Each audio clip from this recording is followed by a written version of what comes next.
Okay, ladies and gentlemen, good evening.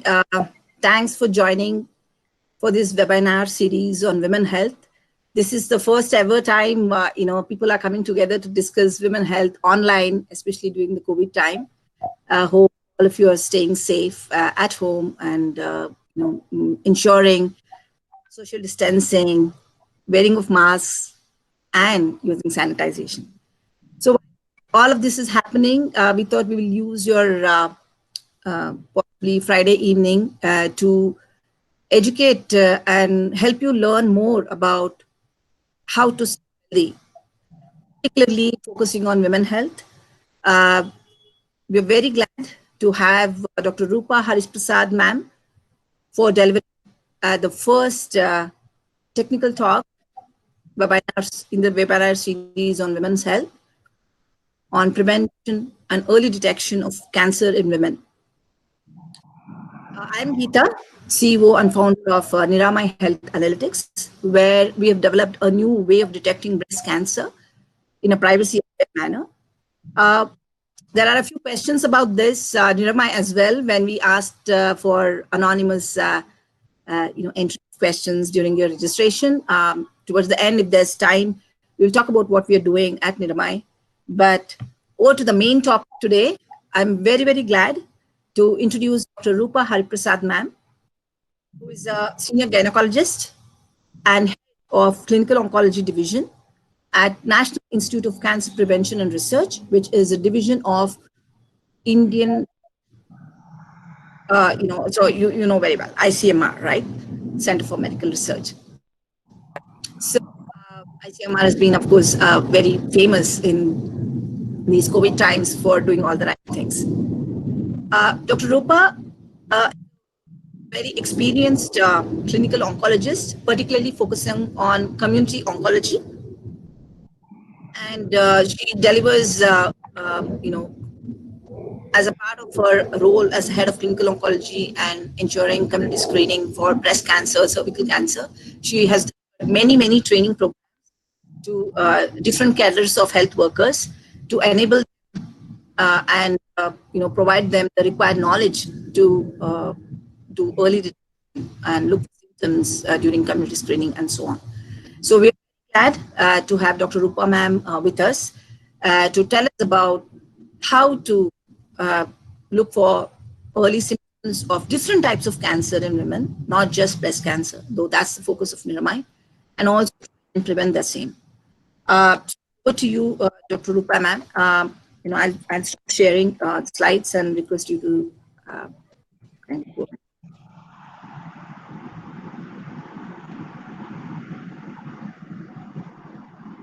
Thank you very much, Geeta-ji. Can you see the screen? Yeah, this is fine. Thank you. A very good evening to all. Before answering all your queries, which you have sent, I will be presenting few slides in next 10 or 15 minutes or so, briefly, based on the topics you have asked during registration. So I will briefly walk you through following topics. Burden of women's cancer in India, for you to know the intensity of this in our country, and also to list the top cancers among women in India. Risk factors of cancer, and there are certain warning signs you should know, which everyone should know about cancers, which should not be neglected. There are certain general signs, and some are particular to cancer specific. Ways to prevent cancer, and also some screening tests. There are certain tests available which can detect the cancer early or detect precancerous condition, which on treatment can prevent the individual from progressing to cancer. So this is the latest data which shows common cancers among women in India. So this chart gives the numbers of new cases of female cancers in India. So you can see breast is on the top, and more than 160,000 women every year are diagnosed with breast cancer, and it is increasing every year. The second commonest being cervical cancer. So again, it is touching almost 1 lakh per every year, 1 lakh new cases every year.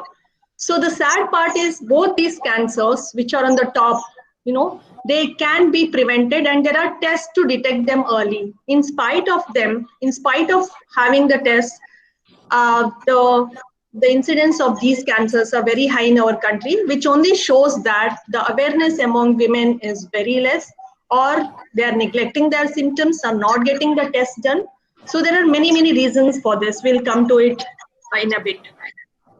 So this is the projected cancer cases up to 2035. You can see there is exponential increase in the cases, both in male and female. So that is the worrying part. And from the prevention aspect, what do we know? So why are we intervening and why are we worried about this? Because 30% of the cancers can be prevented.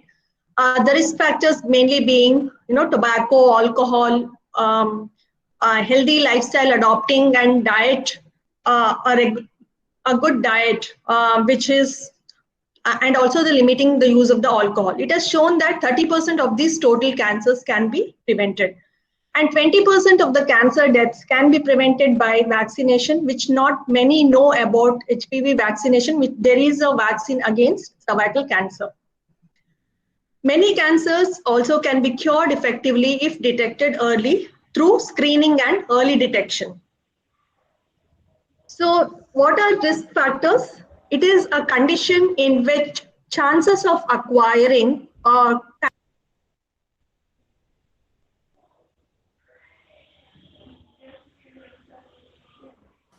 Hello.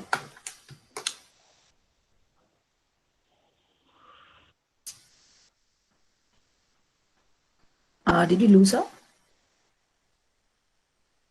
Ma'am, you're. I think, yeah. Somebody Voice is not audible, Geeta. Yeah. Dr. Rupa, you're been muted by somebody. Kindly do not touch. You mute only yourself. Please, please, please, please mute only yourself. Dr. Rupa, ma'am, can you unmute yourself? Can you unmute yourself?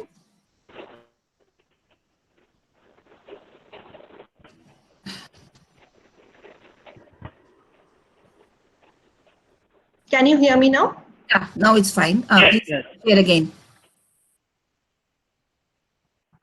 So Google Meet doesn't have you an admin role, so I'm sorry about that. Yeah, please share, ma'am.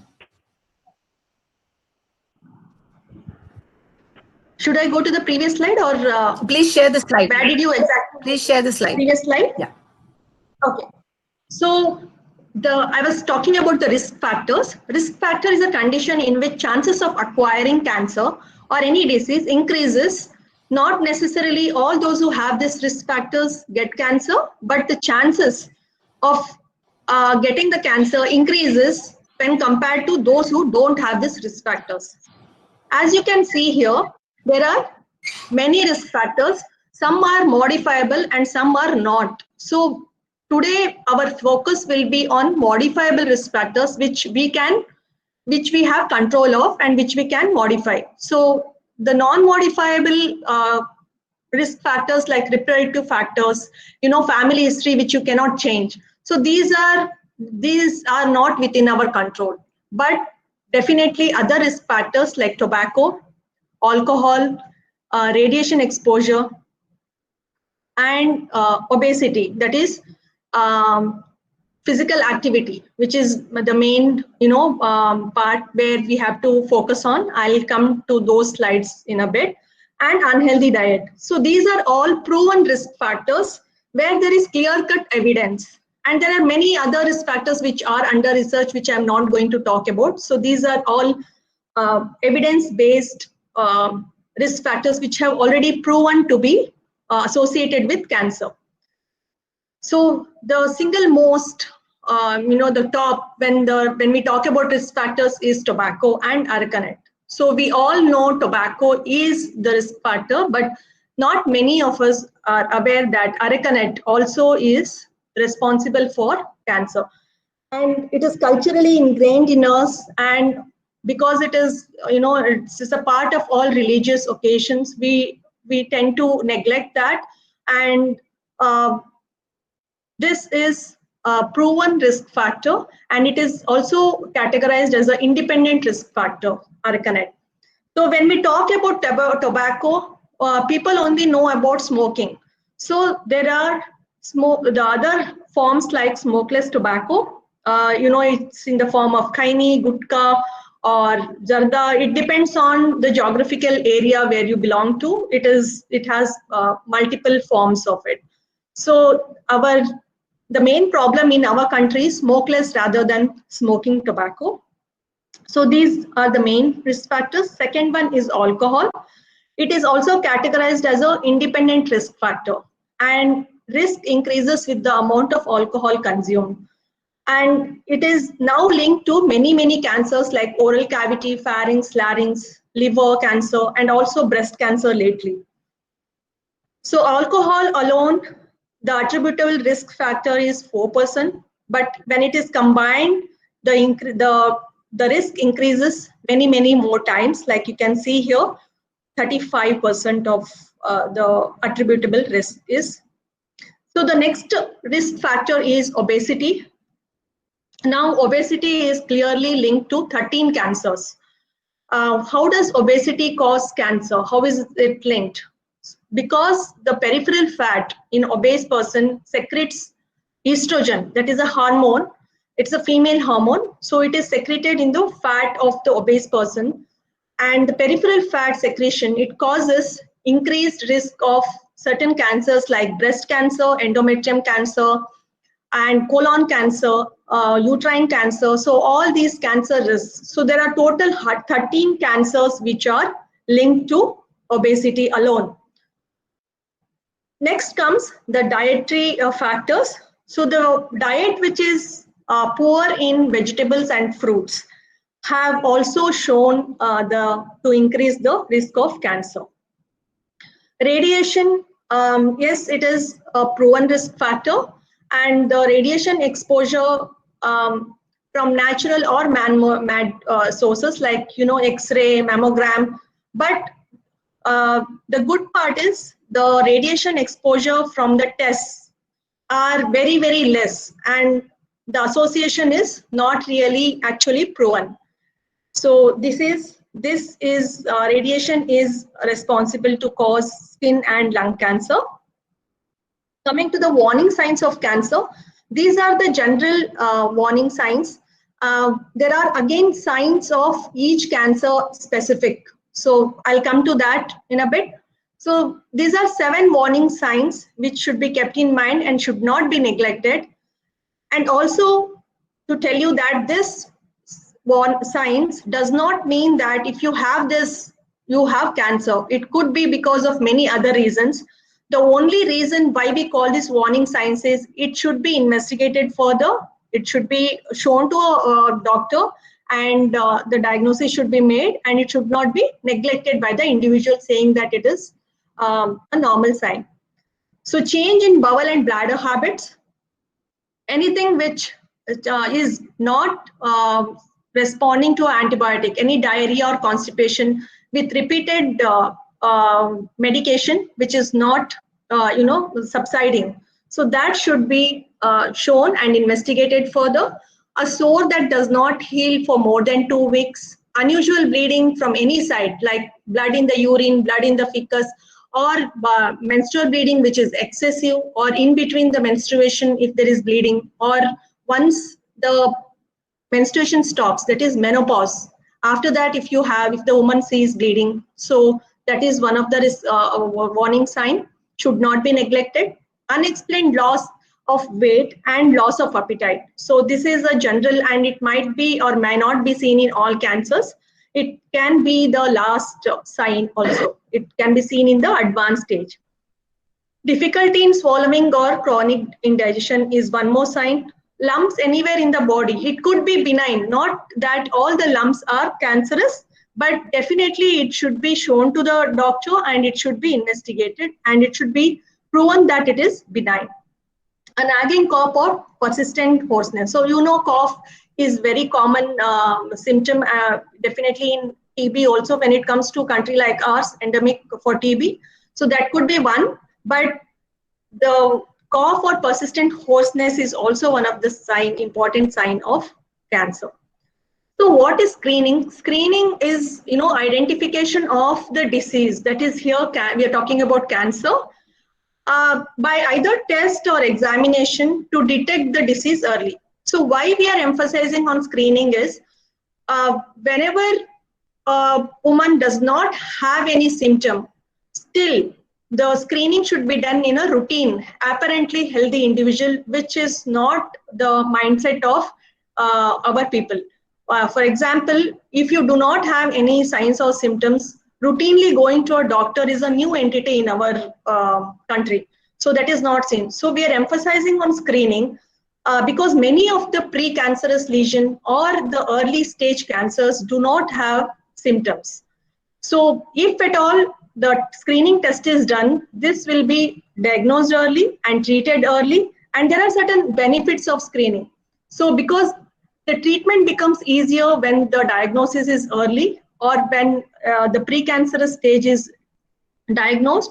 So precancerous is a stage when before the cancer, many of the cancers have this stage, for example, cervical cancer, oral cancer. And in this stage, if the treatment is done, the individual will not progress to frank cancer. The incidence and mortality can be reduced by screening. Early detection also increases the lifespan so that the treatment becomes easy. For example, in breast cancer, if the lump is very small, even only surgery can cure the cancer. She need not go for radiotherapy and chemotherapy if detected early. So the morbidity and mortality becomes high when you give all the three modalities of therapy. So these are all the benefits of screening and early diagnosis. That is why Government of India has come up with the guidelines in 2016 for three cancers, the three most prevalent cancers in our country: oral, cervical, and breast cancer. So every individual who is 30 and above should get this test done once in 5 years. So I'll come to the individual cancers and I'll talk about it in brief. The first and foremost cancer is breast cancer. It is the commonest cancer in India. And the worrying part is the incidence is increasing exponentially every year. So women also diagnosed with this cancer in our country are 1 decade younger. So it is seen in younger women in our country. And the irony is they come very late and the prognosis is very poor and the treatment becomes very difficult. So what are the warning signs of breast cancer? Any lump which is there in the breast, so it can be benign, it can be malignant, but the investigation has to be done. There has to be the test which have to be done to prove it is a benign. Until then, the lump should be investigated. Dimpling of the skin, nipple retraction, nipple going inside, change of color, and discharge from the nipple, especially when there is blood or serous discharge, it becomes a warning sign of cancer. Cancer should be suspected in these individuals. So there are modalities to detect early breast cancer. So first and foremost is awareness about this cancer is very important among women. The self-breast examination, there is a systematic way to do the self-breast examination. We will be sharing the video at the end if time permits, or we have your email IDs. I will request Geeta ji to share this video, and it is also available on YouTube. This is developed by All India Institute of Medical Sciences. In a very simple way, it has been shown how systematically a self-breast examination can be done by the woman. Clinical breast examination is done by a doctor, and ultrasonography, mammogram, and in very few cases, MRI is required when a woman is having very high risk of having breast cancer. That is when she has 2 or more family members having breast cancer, then the screening has to be done vigorously by MRI. Otherwise, the other test will suffice. So breast awareness, it is to make woman aware of her normal breast so that whenever there is any change or abnormality in the breast, she can diagnose it herself. So as I told you, there are 5 steps of doing this self-breast examination in a systematic way.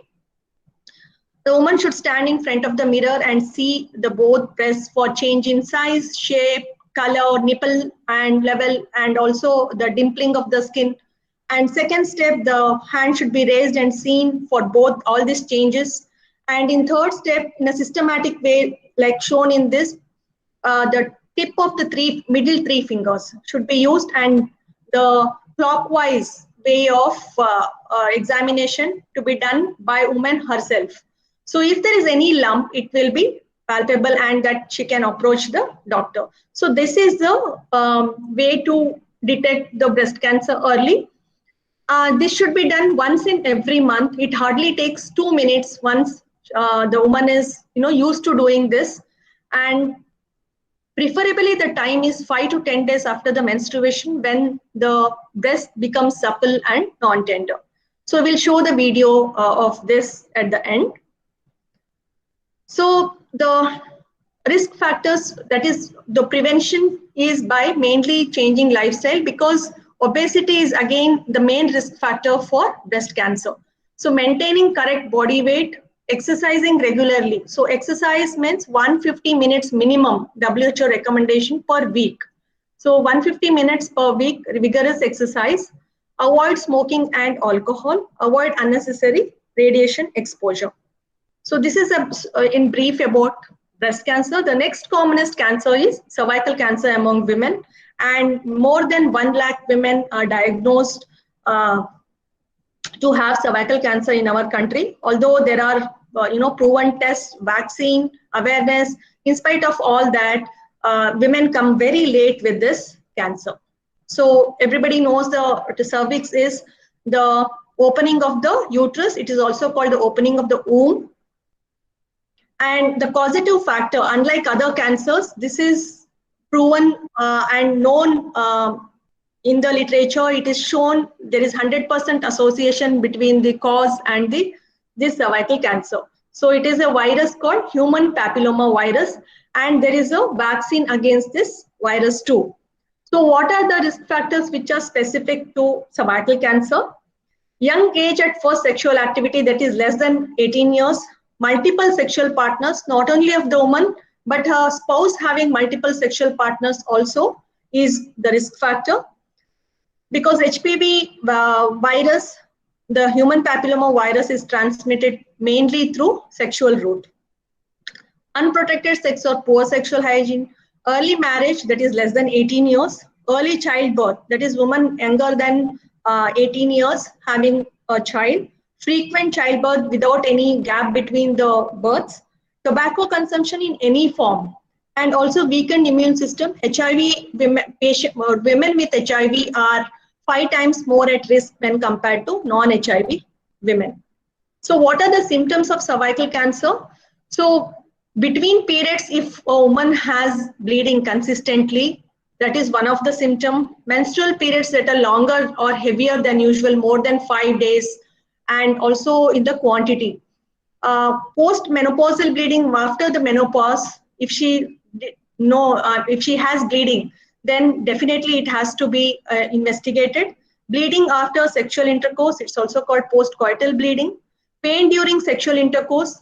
Vaginal discharge is a common symptom during reproductive age group. However, if it does not subside with antibiotics and if it is not decreasing at all, so that is one of the symptoms. Vaginal discharge which is tinged with blood. And the other symptoms are backache, low abdominal pain, and weight loss, which come in the later stages, very advanced stage.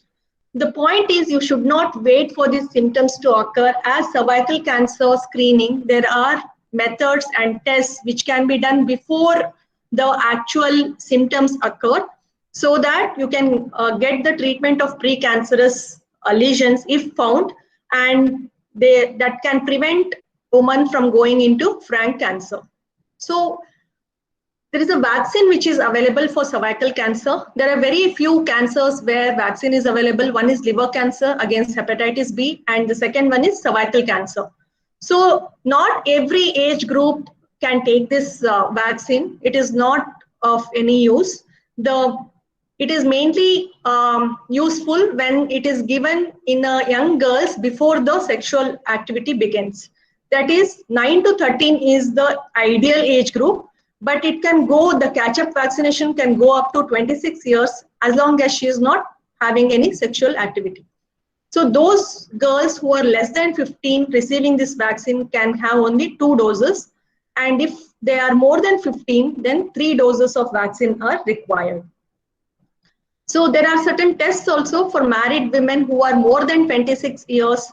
That is, after 30 years, the cervical cancer screening is recommended. And there are 3 tests. So whichever test is available in the nearest health facility, they should avail this. Pap smear test, everybody knows about this. And VIA test, which is very easy. And HPV DNA test also is a recent new test, which if it is negative, then till 5 years, there is no need for screening. So these tests are painless, and any gynecologist or any female doctor who is nearby your place, you should go and get this test, and you should ask for this test. Last, I'll be talking a little about oral cancer. Although this is more prevalent in men than women, but it is increasing in Indian women because all the habits are increasing here too. The tobacco, alcohol, all the risk factors in India are increasing. And there are certain precancerous conditions like you can see here, white patch, red patch. So tobacco users should do their examination of the oral cavity, just like self-breast examination. There is self-oral examination in a systematic way, and look for these patches. If they are, then the intervention would be the tobacco cessation, stopping the habit, and according to the advice of the dentist or the oral physician, they can get the excision of these lesions so that it does not progress to cancer. So certain tips at the end. So in the diet, when it comes to diet, increase roughage in your diet, eat more leafy vegetables, limit your intake of salt and sugar, which is important for when you consider other diseases also along with cancer, hypertension and diabetes. Increase fruits and vegetable intake. Avoid spicy and fried food, which will lead to obesity. Drink at least 3 liters of water daily. Avoid tobacco, arecanut, alcohol. Stay active and maintain a healthy weight. So physical activity is a key. So minimum of 150 minutes, that is minimum in a week. And regular screening tests should be done whenever required. And at the end, I would like to tell you about this empowering women with knowledge. That is what we found, that when a woman is empowered with knowledge, so that is the way to bring the cancer burden low in our country. If you have any more questions, you can either email me or our website, which is India-Centric Cancer Information website. You can go through this website where most of the information related to India cancers, which are prevalent in India, are given in very simple language. So thank you so much for your patient listening, and I'll be taking questions if you have any now. Yeah, thank you very much, ma'am. I think it was a good prelude to what's coming. Many of you have submitted good questions, and Dr. Rupa has tried to address this mostly.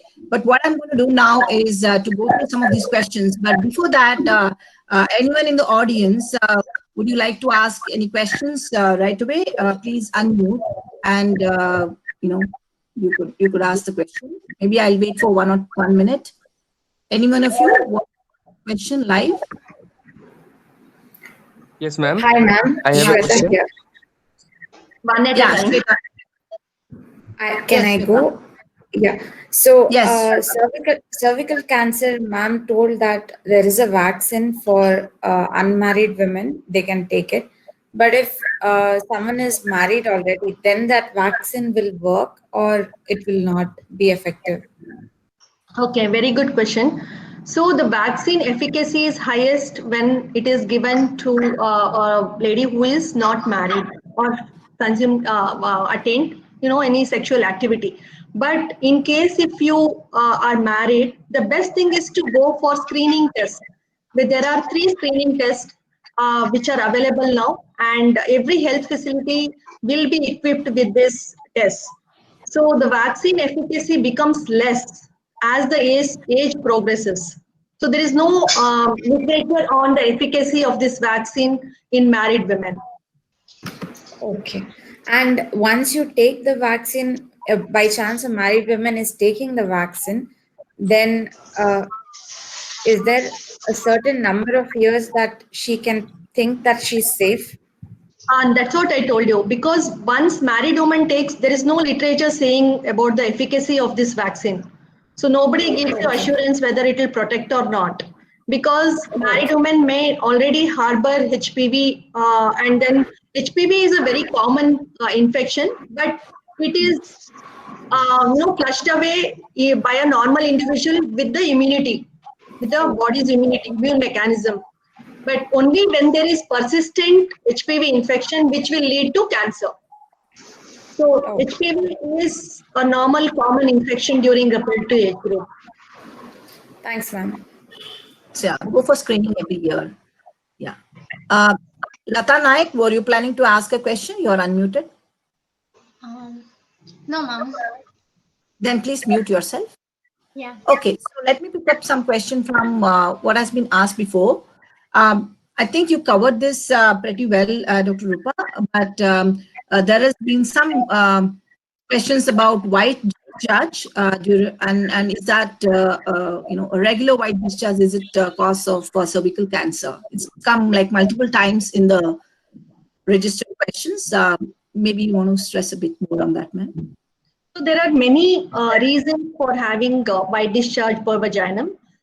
Cervical cancer is one of them. So I don't mean to scare people who have white discharge, have cancer. I did not mean that. So white discharge is a common symptom during reproductive age group, and infection is one of the main cause of white discharge. If there is persistent white discharge, which is blood tinged, foul smelling, then it should not be treated only with antibiotic. The person has to go for other investigations like pap smear, VIA, or HPV test. So definitely it should be investigated. Thank you. Some people have asked about what kind of food that needs to be taken. Natural food, can it help in preventing cancer? So being from the research institute, I can tell only what is available in the literature, which is proven in the literature. So Sure. The diet tips, what I told you, to increase the roughage, decrease salt and sugar, and increase water intake, vegetables and fruits. So these are the broad tips, general tips to stay healthy. And when it comes to particular food group, so there are literature which are contradictory and which are supporting. So at this point, we do not have that kind of evidence to tell that this will protect from cancer. Sure. And I think you did mention about 150 minutes per week for exercise. That's just 20 minutes. So I'm sure all the ladies here will be happy to spend the time. Hopefully you'll find the time for that. And there's one question saying, is mammogram harmful? Okay. Mammogram is a test which which has radiation, but the radiation level is very, very low in mammogram. So only after 40 years mammogram should be done, and according to many guidelines, it is once in 2 years. And if the person is at high risk, for example, if there is a strong family history, or she was operated in the other breast for breast cancer and they are monitoring this breast, then only yearly mammogram is recommended. But self breast examination and clinical breast examination, if it is normal, then there is no need of mammogram. If there is any suspicion, then they can go for mammogram test. Right. So there is, 3-4 people have asked. Sometimes I have pain in my breast, left breast or something. So should I worry about it? So if at all you are 30 and above, all women, irrespective of whether you have pain or not, so you should get a clinical breast examination by a doctor, gynecologist, or female, medical officer every yearly once. So pain in the breast is due to many reasons. Hormonal changes also cause breast pain, and the pain is usually more during just before the menses, and after the menses stops, the pain also comes on, subsides. So breast pain is not the only symptom for breast cancer. However, everyone who has symptoms or not should get the screening done, because breast cancer is increasing in our country, and we are really worried about that. So breast screening and self-awareness is the key.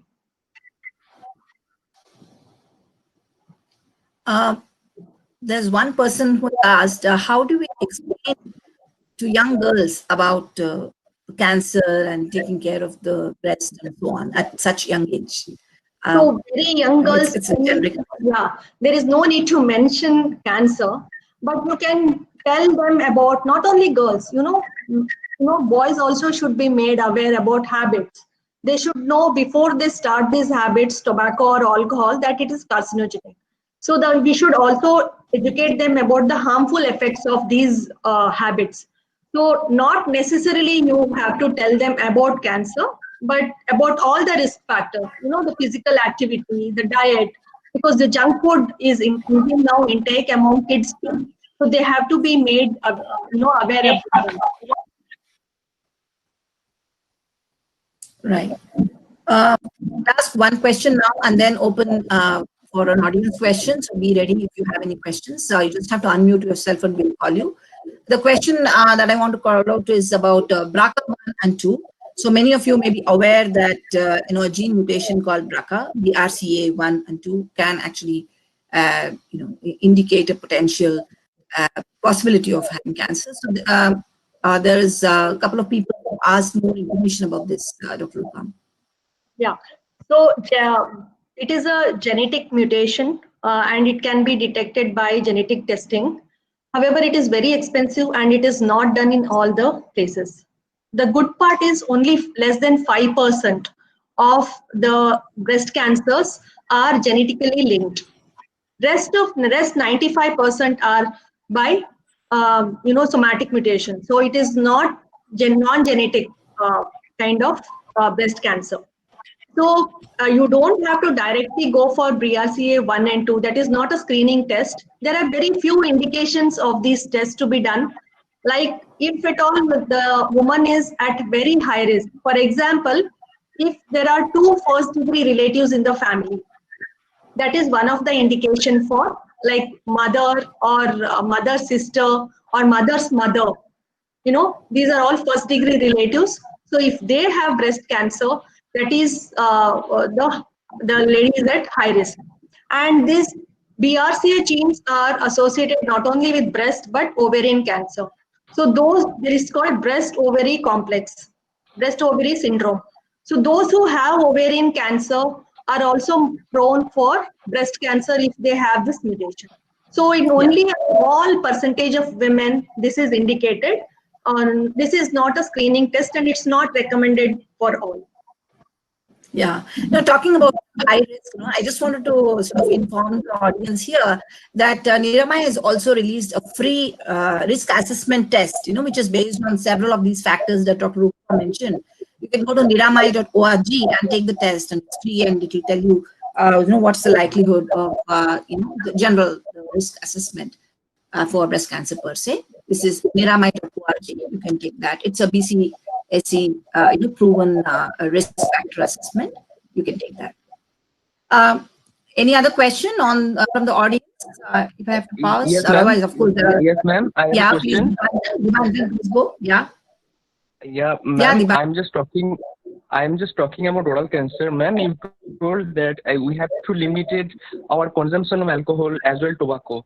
So, ma'am, I have a very simple question. There is so much proto-oncogene, and after that, which is to mutate and goes for oncogene. So, I want to know the limitation of tobacco use. For example, 1 tobacco per day. Is it safe? Or I just want any safety guideline. No, I think you mistook me. Tobacco should be totally avoided. It is not limiting. And even alcohol, previously it was thought that only after a certain amount it is cancerous, but now no, it is an independent risk factor. So please, no limitation, total avoiding of these 2 habits. There is no limiting at all. It has to be totally stopped. Okay? Okay, ma'am. And Let's one try more for thing. that. Hello. Hello. Yeah. Yes. Ma'am. Yeah. Go ahead, Dimandra. Yes, ma'am. There is some transdermal patch with nicotine available in the market. So unless if I don't use tobacco, so is the transdermal nicotine, is it also safe? The people who want to quit tobacco, they are advised this. However, it should not be done on your own. It should be done under supervision. You can go to a psychiatrist or a tobacco physician clinic and get this done, because there is a certain dose of this nicotine patch which is advised, and it should be slowly tapered too. So you should not self-administer this patch. Okay. Okay, Thank you, ma'am. Thank you. So there is a question on the chat. Is genetic profiling a good test for prevention? You alluded to when you answered the question on BRCA1, maybe specifically about genetic profiling and generally whether it should be taken for prevention. Genetic profiling tests for cancer, there are very few, and they are not available, in all places.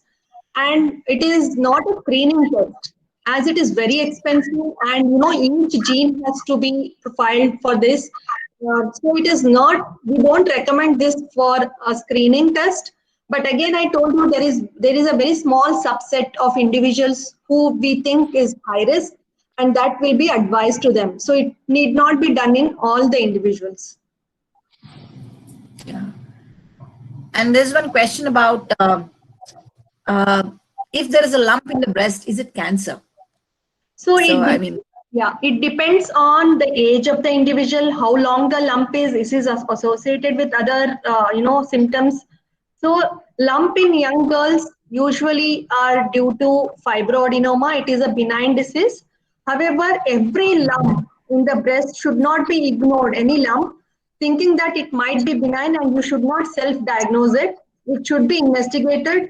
If the woman is less than 40 years, then ultrasound will be done. If she is more than 40 years, mammogram will be done. There is something called biopsy or FNAC, a needle test will be done. Once it is confirmed by this that it is benign, only then the person will be kept on follow-up. So the individual alone cannot decide whether it is benign or malignant lump or a cancer. Yeah, just to add, just because there's a lump, don't be very scared to go to a doctor. Many times, it may not be cancerous at all, like, Dr. Rupa mentioned. So first thing is go to the doctor. It doesn't mean it will be cancer. So many times we have seen, women to go to the doctor also. So I think that that scare has to be removed, because cancer is curable if detected early, right? Almost curable. So I think that piece, you should think about. Earlier you go, it's actually better for you, right? No, don't hide till it's 25 millimeters. Okay, so there's one more question. Above 45 years, is a cervical pap smear a must? If so, how often, how frequently do we have to do? So it is not about 45, but above 30 years. So because I told you cervical cancer has got a pre-malignant stage, which means that still it can go to cancer if left untreated. So this pap smear will detect that stage, and there is very simple, treatment for that on an OPD basis, where that only lesion will be destroyed using cryosurgery or thermal coagulation. And once treated, those individuals will not progress to cancer. That is why every woman who is 30 and above should go for this test. And in the developed countries, using this test, cervical cancer has been eliminated in few of the countries like Australia. They are reaching a stage where cervical cancer is less than 4 per 1 lakh.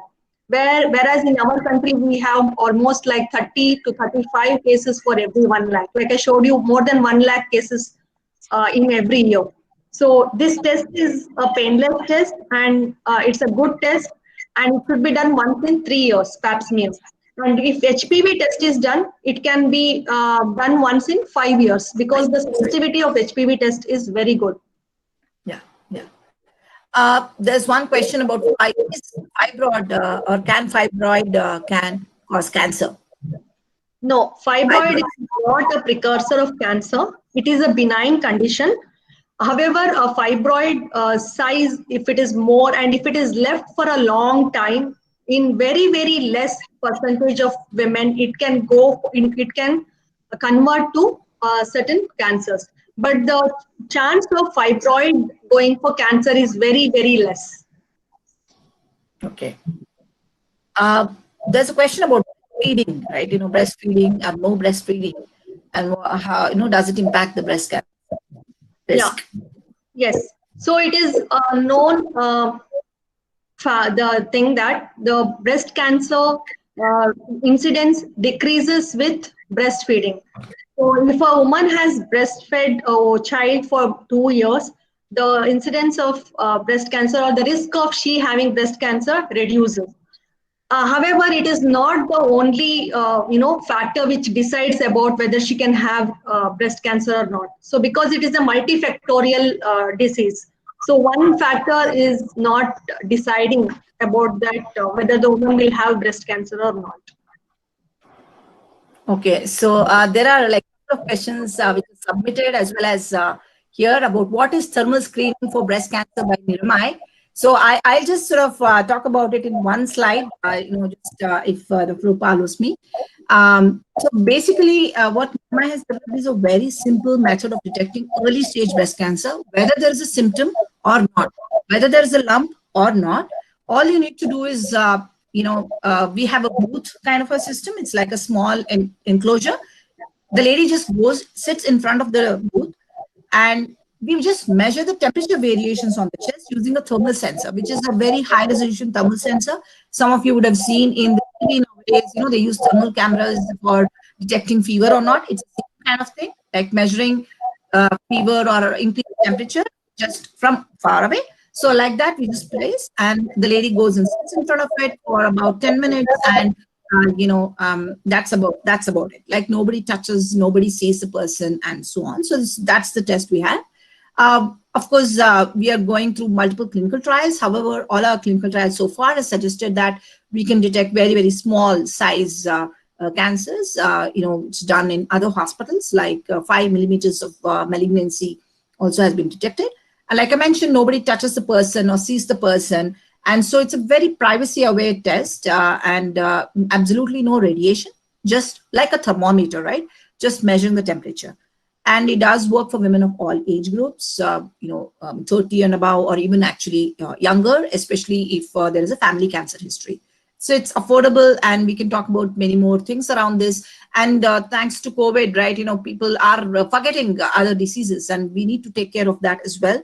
So we have started home screening of this test as well. And if you need to know more, please go to niramai.com, and happy to share more information about that. And there were many questions on Niramai.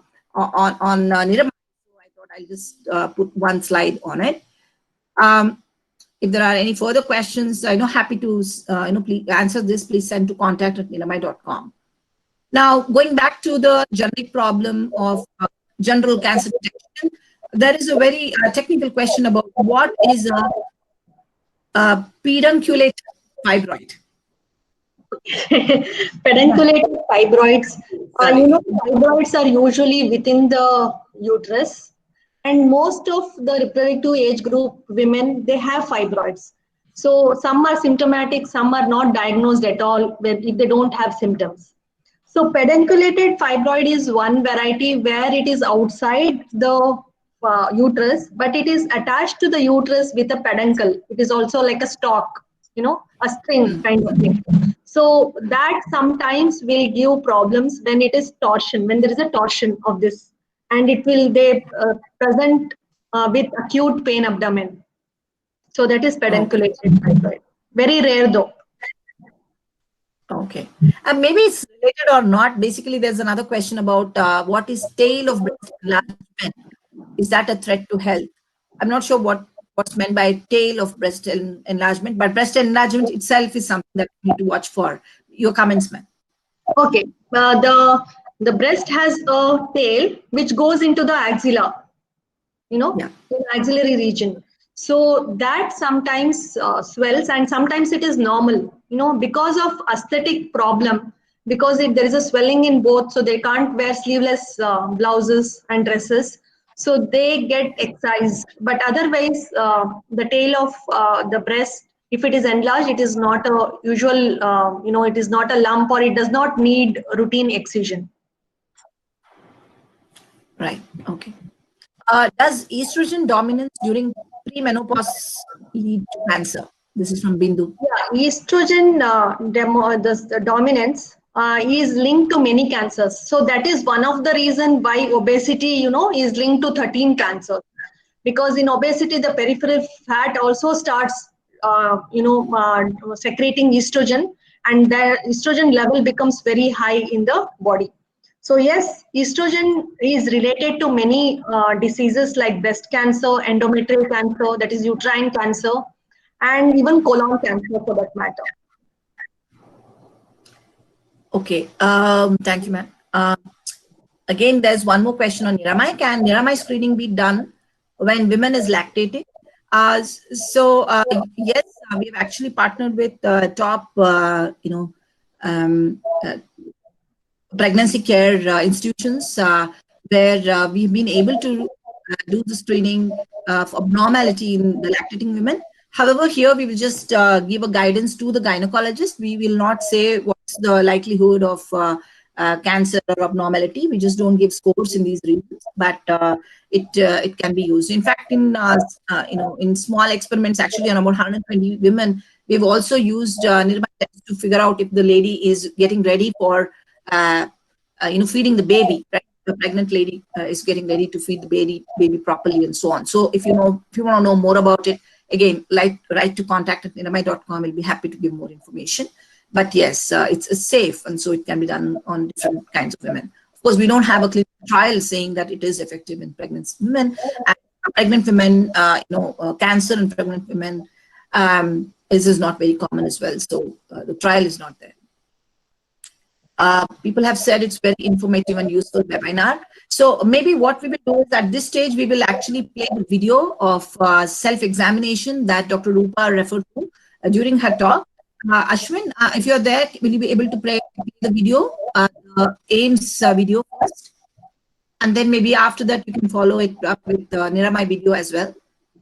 Yeah, this video is in Hindi, but it is translated to all the regional languages.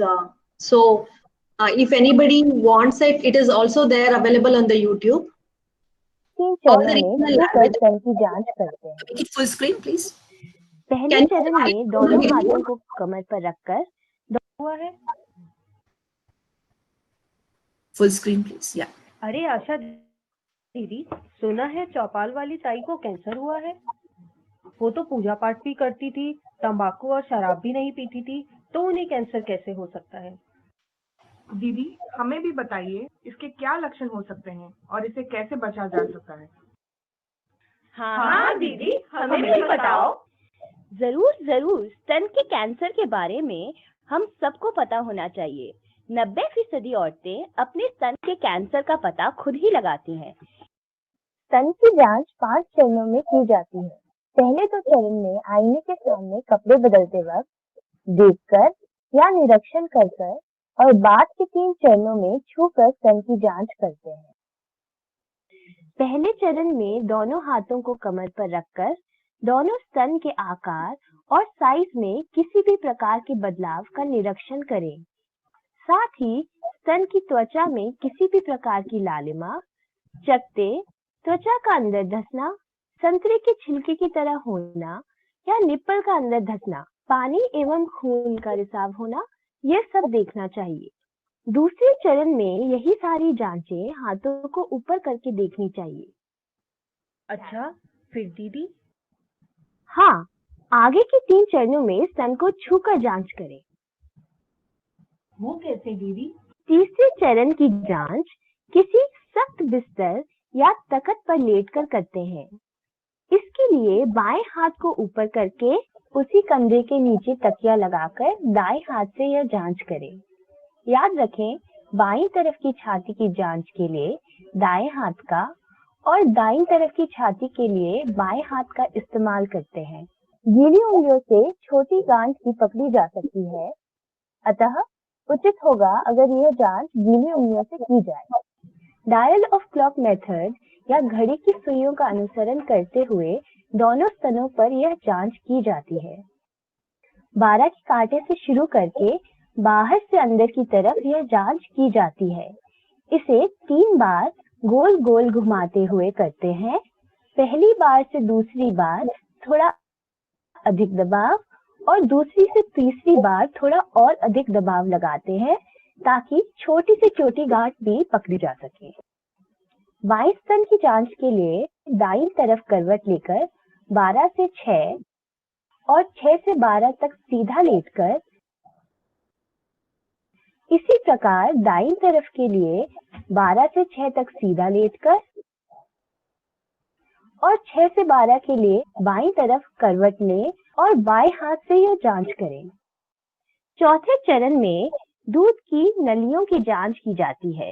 इसके लिए nipple को उंगलियों के बीच 2 बार घुमाते हुए पहले 12 से 6 और फिर 3 से 9 की दिशा में गांठ या पानी और खून के रिसने की जांच करें।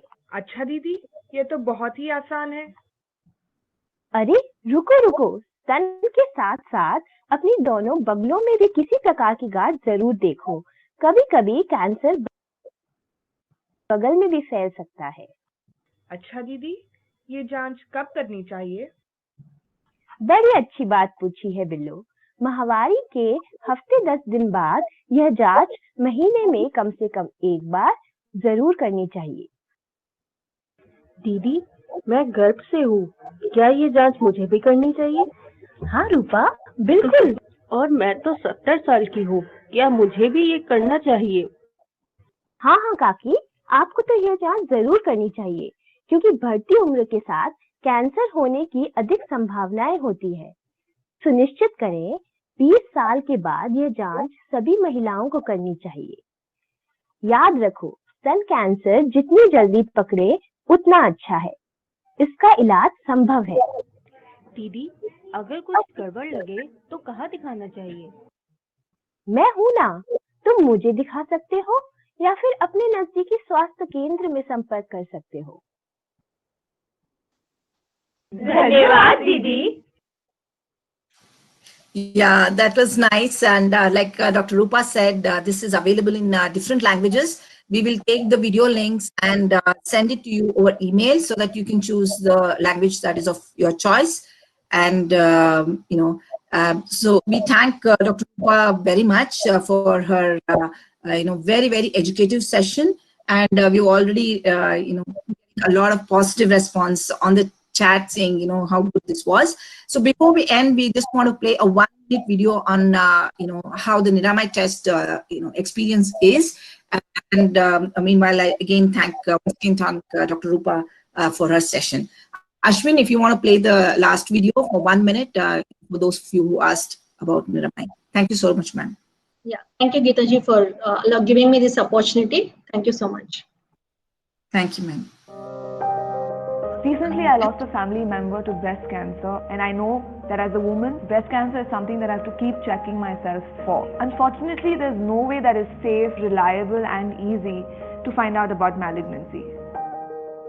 While doing a lot of research and discussing this issue with my friends, one of them suggested the Niramai technology to me. Having heard about it, I went to get a checkup done. I was quite skeptical before I went for the test. It took me by surprise because the machines didn't touch me. It was all happening from far away. जैसे आई test होते हैं ना, दूर से, बिल्कुल वैसा.